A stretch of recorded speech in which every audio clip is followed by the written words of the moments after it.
That's what they're doing. One quick one on infrastructure. Yeah. The president met with Senator Kirsten Sinema. Can you tell us anything about how that meeting went, and does he have other meetings planned with any of the primary negotiators or Democratic leadership on the bill as it gets to the potentially the finish line? Well, I would expect, yes, the president saw Senator Sinema this morning. They are very much aligned on the path forward. Both feel optimistic about the path forward, and clearly both understand, having lived through many iterations of legislating and negotiating before, that it is always at the tail end when you have some of the trickiest discussions. But they again remain quite positive about the forward momentum and the path we see the infrastructure package on at this point in time. I don't have any additional meetings to preview for you, but I will tell you that the president is somebody who just picks up the phone when somebody tells him it's going to be constructive. That certainly, I think, will continue to happen as we work to get this across the finish line. Go ahead, Kelly. When the president travels, as in Lehigh County, will you be looking at the rate of infection there, and will that cause us to see any change in the president's own masking posture or that of people in the entourage there?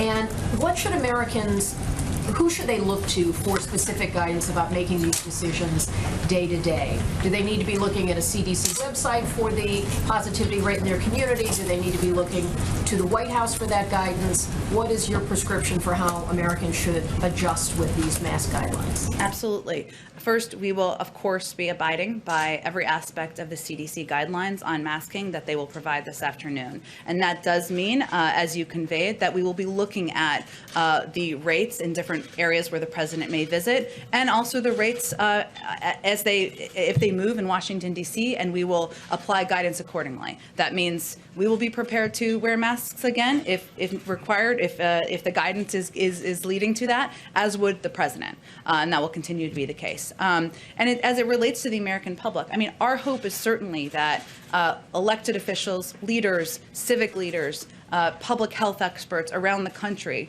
will also look at the CDC guidance, and they will be constructive partners and voices in sharing with their communities what steps they could take. The CDC is going to have the map and the guidance to provide to the public on how this guidance applies to them, and that would be the most accurate place to seek information. Is the summer of freedom, as the president described it, is that still operative now, given the change in the Delta variant? Well, I would say first, I have this little handy chart. I suspected that we might talk a little bit about COVID today, understandably. And what I would note is that what has not changed is the fact that people who are vaccinated have a huge deal of protection from serious illness, from hospitalization, and from death. And I know Shannon, actually, I see her in the back there, asked a good question yesterday about the data. So I wanted to give you a little bit of a better understanding of how this data process works. So the data that Dr. Walensky, the CDC director, spoke to back in July was based on data up through the beginning of June, or the end of May, the beginning of June. That will be updated in August as it relates to individuals who are hospitalized or get sick who are vaccinated, and those who are unvaccinated, what hospitalizations look like as the percentage breaks down. But this is all based on data from either state officials or health agencies or the Florida Hospital Association as it relates to the Florida specific example here. And how the information flows, to your question earlier yesterday, Shannon, is it goes from hospitals to states to the CDC. So I'm using this example to show you because this kind of breaks through the reporting of this data. This is from hospital systems that will go to states. And what you can see here, Florida, which is one of the states with one of the highest transmissive, or one of the highest rates of COVID, I should say, officials have said that more than 95% of those who were hospitalized were not vaccinated. That is information from last week, or just a couple of days ago. North Carolina, unvaccinated make up more than 99% of new COVID cases in May and June. That's from a few weeks ago, but still updated data. Colorado, more than 96% of Colorado's COVID hospitalizations, deaths in the first half of 2021 were among unvaccinated. I'm using these examples because even as the masking guidance is put out later today by the CDC, we are still going to be sending a very clear message to the public that in order to protect yourself, save your life, save the lives of those around you, need to get vaccinated. Masking is guidance, but. Yeah, can I follow up with you on this data point? Because, I appreciate you looking into this. It seems the problem, from when I talk to doctors, though, is that the Delta variant is evolving this situation so rapidly that even data from May or June might not be representative of what's happening now. This is from July. A number of these examples are from July. It was only July 9th, I think, or mid-July, which I know isn't that long ago, that the Delta variant became the dominant spread. So, when I talk to hospitals in places like Nevada, Missouri, Kansas City, those doctors are saying they're seeing more like 1 in 10, which I know is still not a majority, but it's different than some of these numbers. The situation in May and June, for the first half of the year when most people weren't vaccinated, is much different than it is now. So are you guys aware of that? Are you talking to people in some of the harder hit areas about what they're seeing? Well, Shannon, one, I think it's really important to project data across a spectrum, right? Not from individual hospitals or individual cases, because what people are really looking at, or what we're looking at, is how it relates to across state data. Florida, this data is from 4 days ago. Florida is one of the states that has the highest rate. It accounts for about 20% of COVID cases in the country from the last data I saw. This is from 4 days ago. 95% of those who were hospitalized were not vaccinated. That's across Florida data from the Florida Hospital Association. Of course, we absolutely look at data, as does the CDC, and we're going to continue to evaluate and assess. But because this data goes into what the CDC reports, I thought it would be relevant to all of you to see and understand how we look at the across the state data. Go ahead. Thanks, Jen. The CDC data showed, though, on July 6th that the Delta variant was the prominent strain, 51.7% of cases. So what took so long between then Even and higher now. So as you know. So that's what led to the change in guidance? I'm sure you will get on the call with the CDC later this afternoon, and I think that's a great question to ask them.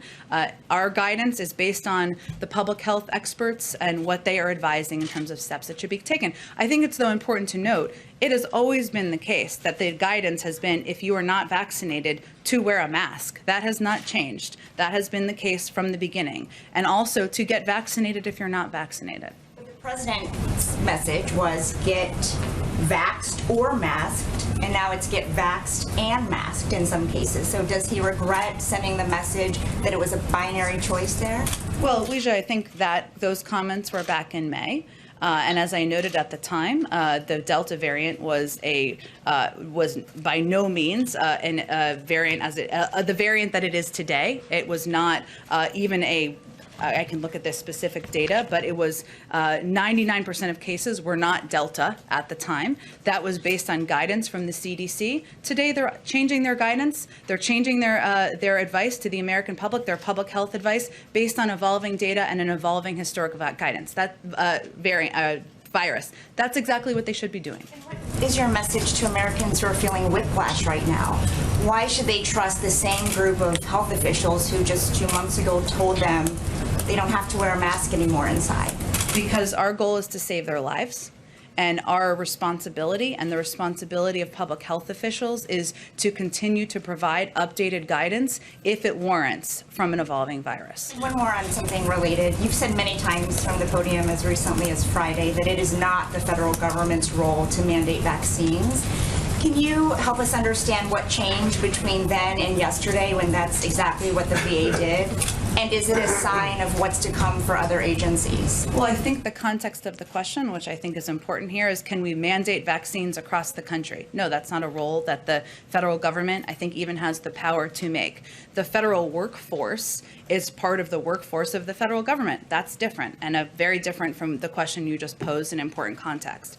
The VA is a huge provider of public health officials and to patients who are some of the men and women who served our country bravely as parts of the military, as members of the military. And this was a decision that followed and was aligned with, I should say, the decision by 57 hospital associations across the country to make sure they were taking every step they could to protect the servicemen and women who seek health services at the VA. I will also say, as a big employer, the federal government, it is also our responsibility to continue to look at ways that we can protect people and save lives. And so we will continue continue to look. Agencies will continue to look. We will continue to look at what steps we need to take for our workforce. Go ahead. Thanks, Jen. How closely has the president been monitoring the January 6th hearing on the Hill, and what's his reaction to some of the testimony from the law enforcement officers today? Well, first, I would say, I know you didn't ask me this question, but I know a number of us have watched the testimony this morning, which has been incredibly compelling, heart-wrenching, and at moments a reminder of the shameful events of January 6th and of the incredible bravery of the men and women of law enforcement who put themselves in harm's way to protect the Capitol, our democracy, and members of Congress from both parties.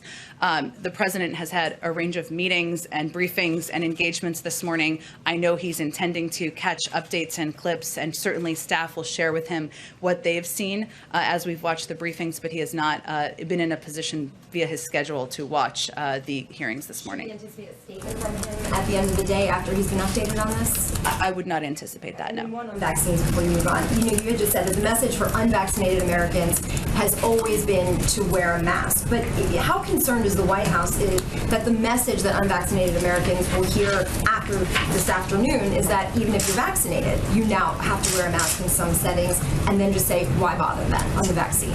Well, here's the good news.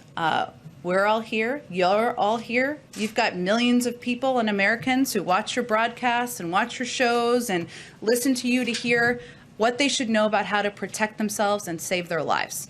So our message to the American public is we are at war. We continue to be at war with a virus, an evolving pandemic. Our responsibility here is to always lead with the science and always lead with the advice of health and medical experts. And we're going to continue to provide information to all of you about how to protect yourself and save your lives. We're not saying that wearing a mask is convenient or people feel like it, but we are telling you that that is the way to protect yourself, protect your loved ones, and that's why the CDC is issuing this guidance. Thank you, Jen. I'll come back to you. Go ahead. When was the White House told that this CDC guidance was changing? There's been, it's obviously a decision the CDC made. The president was briefed this morning by Dr. Fauci. But beyond that, we've been aware of their discussions with our public health officials. Yes. And the CDC is also going to recommend that children in schools all wear a mask, that everyone in schools wear a mask regardless of vaccination status. But there are at least 8 states that actually prohibit their districts from requiring a mask in schools. So what are parents who have children in those schools, in those states, supposed to do? Well, look, Caitlin, I'm happy not to live in a state where that is the guidance. And this is new guidance that is being issued by the CDC today. I don't know how it will influence local elected officials in these states, but I certainly hope for the health and well-being of the next generation that they take a close look at the guidance. And one more question. You just said you don't think the federal government has the power to mandate vaccinations across the country, but they do have the power to mandate them within the government. So why is everyone who works in the federal government not mandated to get vaccinated?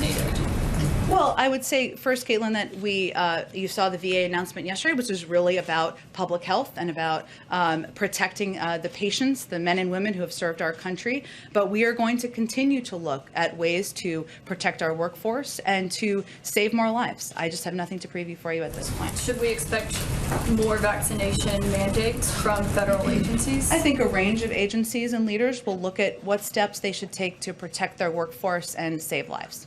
Go ahead. Thank you, Jen. Just explicitly, when President Biden was presented with this latest guidance from CDC, what was his reaction? I mean, he welcomed the guidance back in May. What was his reaction this time? How concerned was he when he was told about this latest guidance? Concerned in what way? Concerned about, how this will impact the administration's ability to perhaps vaccinate those who do not want to get vaccinated. I would say first that the president has always said that he is going to be guided by public health experts, by the CDC, and what our doctors are recommending. That has always been the case. And there have been discussions, as you would expect, for months now from the beginning about what steps need to be taken, should be taken to protect from an evolving virus. So he did not explicitly talk about, maybe the administration should start worrying about, how this impacts your messaging, the work that you're doing on the ground. Did he have anything to say about that? No, that's not how he looks at this. He looks at, as the President of the United States, at a time where we came in with a dangerous distrust in science and government and institutions. He feels it's important to be led by data and scientists, and will be helping lead the effort to implement this, of course, in the federal government. And I did have a follow-up to Kelly's question there. Not just when he's traveling, but just when he's at the White House. And even for White House staff, is there any decision on whether he or staff will start wearing masks? We will be abiding by public health guidance, and if that is where we fall in the geographical guidance given by the CDC, we will also be following that masking guidance. Go ahead. Thank you. First on crime, as shootings spike in Chicago, the superintendent of police there is blaming courts for releasing attempted murderers on electronic surveillance. Does the president agree with the superintendent, who was just here earlier this month, that ankle bracelets do not cut down on attempted murder? I have to tell you, I have not seen these comments or looked at the full context of them. I'm happy to do that after the briefing. I think we know from seeing broadly the rising crime, or the rising gun violence across the country, including in cities like Chicago, that there needs to be greater assistance, greater efforts to make sure guns don't get in the hands of criminals who could do harm, and more assistance to local police forces and community policing programs as well. The president doesn't just use that as rhetoric, he delivers it with action. And I know he's in discussions or aware of discussions about reforming the police generally. We've got cops now saying that the courts are too soft. Some progressives, including Alexandria Ocasio-Cortez, are saying the courts are too strict. So what does the president think? Well, the president, I don't think it's a secret that the president disagrees at times with the congresswoman about some aspects of policing. He believes we need to reform our prison system to keep our communities safe while addressing mass incarceration and by diverting nonviolent drug offenders and taking other steps that will improve rehabilitation and reduce recidivism.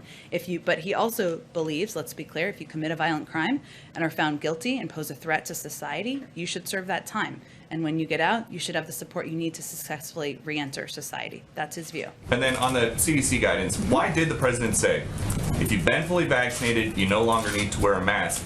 Let me repeat, if you are fully vaccinated, you no longer need to wear a mask, if it was possible that that was going to turn out not to be true. Well, Peter, I think we're all dealing with an evolving virus where there's no playbook and no historic precedent. And what the American people should feel confident in is that we are going to continue to be guided by science, look at public health data in order to provide new guidance if it's needed to save lives, protect the American people. When he made those comments back in May, we were dealing with a very different strain of the virus than we are today. And Delta is more transmissible. It's spreading much more quickly. It was nearly non-existent in the United States back in May. And so my last one would be, you guys have been saying this is a pandemic of the unvaccinated. If that is coming from the CDC, is the president satisfied with the leadership at the CDC right now? The president is satisfied with the fact that they are continuing to look at public health data and provide public health guidance to the American public about how they can protect their lives and the lives of loved ones around them. And if it's a pandemic of the unvaccinated still, then why do vaccinated people need to put the masks back on? Well, Peter, first of all, I would say again, just to go back to this chart, which I will handily point to again, if you are vaccinated, it can save your life. And I think the clear data shows that this pandemic is killing, is hospitalizing, is making people very sick who are not vaccinated. That still continues to be the case, regardless of what the mask guidance looks like. The vaccines work, which this sign says that they do. Then why do people who have had the vaccine need to now wear masks, the same as people who have not had it? Because the public health leaders in our administration have made the determination based on data that that is a way to make sure they're protected, their loved ones are protected, and that's an extra step given the transmissibility of the virus that that they're advising people to take. Go ahead, Steve. Last year, when we went through this as a national discussion, talk about social distancing and shutdowns, is this White House eyeing anything other than mask guidance? I mean, this week you said you wouldn't lift the travel restrictions. Is anything else coming? Well, again, we're always going to be guided by the public health guidance. That's how the travel restrictions decision was made. But we are not, this is not guidance about businesses shutting down or communities shutting down. This is guidance to individuals about how they can protect themselves. We've seen some communities, LA County, for example, where they have applied versions of mask guidance. It has not shut businesses down. It is meant to protect people's lives. That is the goal and the objective. I ask you about expedited removals down on the border. As you know, there are advocates for immigrants who say that what this administration is now doing is taking away due process rights by empowering asylum officers to make decisions for that removal. What's your response to that criticism? And on the other side of that coin, is it this administration's view that most of the people who are claiming a credible fear on the border are not entitled to asylum? Well, no, that is certainly not our claim. We are, of course, people who are applying for asylum who will go through the process, and if their case and their warrants, they will be granted asylum. What this is that I should say those families processed for expedited removal who claim fear will have the opportunity to present their cases before an immigration judge and request asylum or other forms of relief or protection from removal. So even those who are being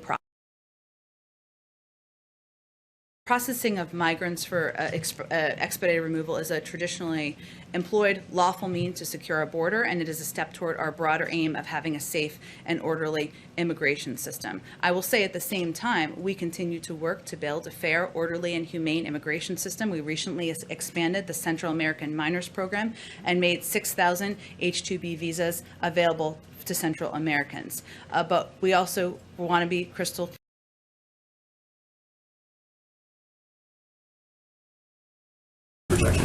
That's a great question. I will say I don't think we're quite at that point. The guidance, of course, is not, as you know, being released until later this afternoon.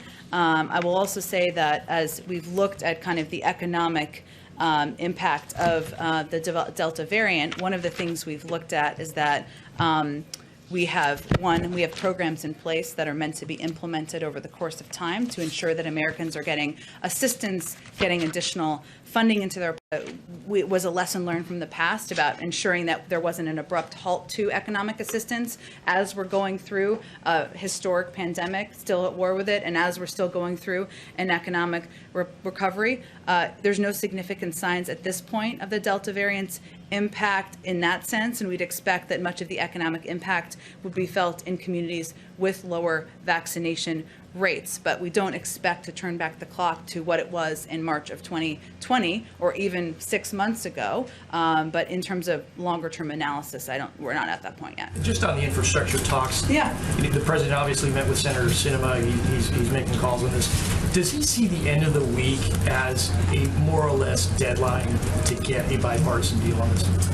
I'm not going to be setting new deadlines today, but what I will tell you is that we were quite encouraged by the conversations overnight and into this morning.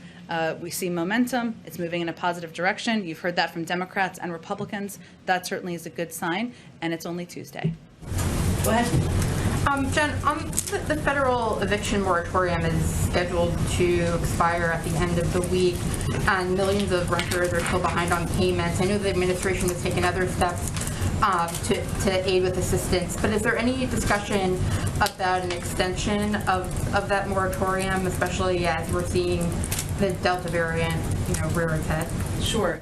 Well, let me just give you, I know you followed this closely, but for others, just as a reminder, on day one of the administration to help renters. Just on another subject related to January 6th, yesterday the White House said that it would nominate Matthew Graves to be U.S. Attorney for D.C. And if confirmed, he would oversee the prosecutions of hundreds of people who were arrested for what happened on January 6th at the Capitol. Did the president or anybody else in the administration discuss those cases with Graves before his nomination? Did they seek any particular position on those cases, such as being aggressive in charging and prosecuting them? I don't have anything more on this. I'm happy to check and see if there's more we can convey about the personnel process. Go ahead. Just to follow up on Peter's point, does President Biden have confidence right now in Director Walensky's leadership? Absolutely. And is there a reason why Dr. Fauci briefed President Biden on the new CDC guidance and not Dr. Walensky or Director Walensky? I think Dr. Fauci is likely in town, but also has provided briefings to the president on a regular basis, as has Dr. Walensky throughout the course of the pandemic. And on a different topic, what is the White House doing to specifically win over support from Democrats on the nomination of David Chipman to lead the ATF? Senator Durbin just told us this morning that Democrats don't have the votes, and Senator Tester also signaled this morning that the nomination could even be pulled. So is the White House still pushing through on that nomination, and what is the White House doing to whip up votes? Well, I'd first remind people, as you well know, but for others, that not only is he a veteran of the ATF, but he's somebody who's been a supporter of smart gun reform measures that could save lives of people across the country. And the president felt quite confident in his qualifications and his ability to lead the agency at a time where it hasn't been led for many years. In terms of our specific legislative strategy, I'd really have to talk to the team and see where things stand with that. And a quick follow-up. Senate appropriators just announced a deal on a supplemental on Capitol Police security funding. It does include about $1 billion for the special immigrant visa program. Does the White House support that deal between Leahy and Shelby? We certainly have supported and advocated for additional funding for the special immigrant visa program, something that is a huge priority to the president. I'd also reiterate, since you gave me the opportunity, that our first flight of Afghan SIV applicants will be coming into the United States this week, which is a very exciting step forward and will be the first of many. In terms of the amount of funding, I would have to check with our legislative team on that as well. Go ahead, April. Okay, Jen, a couple of questions. On COVID, are we at a point where we are saying that there's just no absolutes when it comes to what's happening in this moment? No, we're not at that point.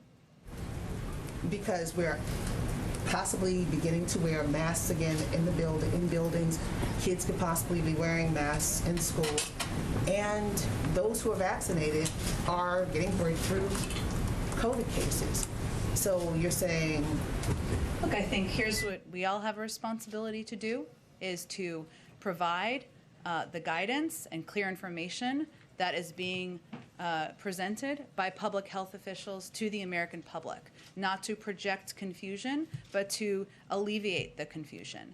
And it is also, it's incumbent upon the public health officials to continue to look at and evaluate and make recommendations based on data to save people's lives and protect people from getting the virus, being hospitalized, or of course dying.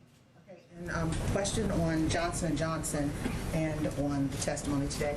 Johnson & Johnson is in the news again, this time the National Council of Negro Women, who the president has had at his table, suing Johnson & Johnson because they targeted black women starting in the 90s with talcum powder that is said to cause ovarian cancer. Is this administration concerned with the credibility, the integrity of Johnson & Johnson, a company that is administering some of these vaccines in COVID? Well, April 1st, it's ongoing litigation, as you noted, so of course I can't speak to that. But I do think it's important to note that the Johnson & Johnson vaccine, which is entirely separate from baby powder, was approved by the gold standard, the FDA, which requires a rigorous look at the data and safety guardrails. The FDA approved the distribution and the use of the Johnson & Johnson vaccine. And again, it's entirely separate from the baby powder, talcum powder litigation. Same company, the brand, and people will associate. But the FDA is a U.S. government entity, and again, the gold standard, and has a rigorous review process, so people should remain confident in the vaccine. Thank you. And lastly, on the January 6th Select Committee, last week President Biden said he has faith in the American people to ultimately get to the right place. And what is that right place, particularly when you hear testimony today from some of these police officers who, some are minority, some of the black officers said black officers fought a different battle. One officer said he was called the N-word, N-I-G-G-E-R, after answering questions of the rioters, the insurrectionists, as to who he voted for when he said he voted for Joe Biden. Well, I think, April, as I said a little bit earlier, I mean, today's testimony, for anybody who watched it, it was a searing reminder of the shameful events of January 6th. And certainly that testimony, I think, will stick with people for some time to come.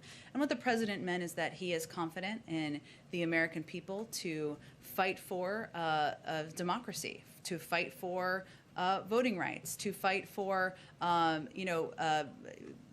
moving forward from the events that were a dark day in our democracy. That's why he strongly supports the actions by Speaker Pelosi in the efforts to get to the bottom of what happened on January 6th so that we can prevent it from ever happening again. Thank you. Okay, we've got to wrap up, guys. Sorry, you got to prevent. Thanks, everyone. Have a good day.